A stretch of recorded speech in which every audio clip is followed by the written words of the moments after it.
Assalamualaikum warahmatullahi wabarakatuh. Perkenalkan, kami dari kelompok 2 biologi. Di sini kita akan menjelaskan tentang penyakit polydactyly.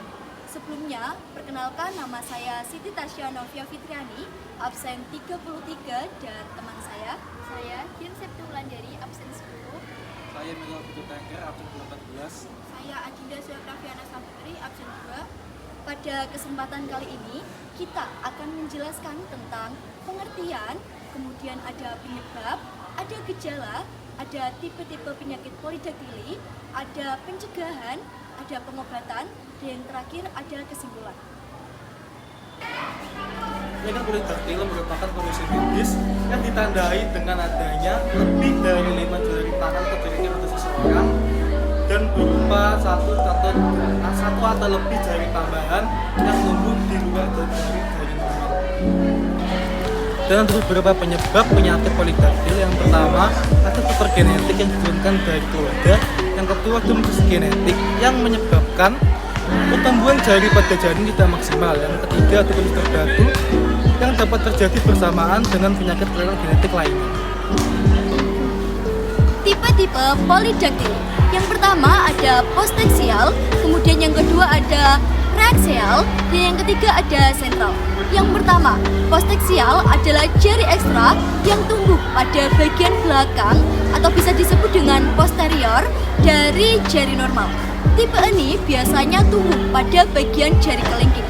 Kemudian yang kedua ada preaxial, adalah jari ekstra yang tumbuh pada bagian depan atau bisa disebut dengan anterior dari jari normal. Tipe ini biasanya tumbuh pada ibu jari. Dan yang ketiga ada sentral. Sentral adalah jari ekstra yang tumbuh di antara jari normal. Tipe ini biasanya tipe yang paling jarang terjadi.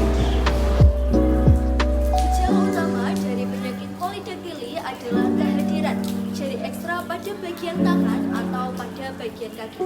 Jari tambahan ini bisa berupa yang pertama, jari tambahan yang berkembang secara keseluruhan atau hanya sebagian kecil dari jaringan lunak.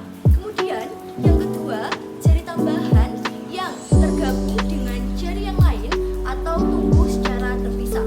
Yang ketiga, jari tambahan ini tidak bisa berfungsi dengan baik atau hanya tumbuh secara kecil sehingga bagian tersebut tidak terlihat. Yang keempat, pengobatan. Pengobatan untuk penyakit polydactyly tergantung pada tingkat keparahan dan lokasi jari tambahan. Yang pertama, pembedahan. Pada umumnya, prosedur bedah dapat dilakukan untuk menghilangkan jari tambahan, terutama jika jari tersebut mengganggu fungsi atau estetika. Pembedahan dilakukan oleh dokter spesialis bedah ortopedi. Yang kedua, rehabilitasi.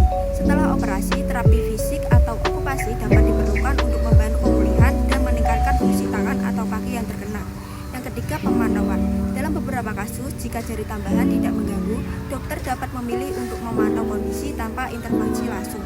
Pencegahan polydactyly. Meskipun penyakit ini sulit untuk dicegah karena faktor genetik, namun ada beberapa upaya yang dapat dilakukan untuk mengurangi resiko penyakit ini. Yang pertama yaitu menjalani kontrol kehamilan secara rutin untuk mendeteksi kelainan pada janin sejak dini. Yang kedua, berkonsultasi dengan dokter dan jika perlu dapat mengonsumsi obat-obatan selama hamil.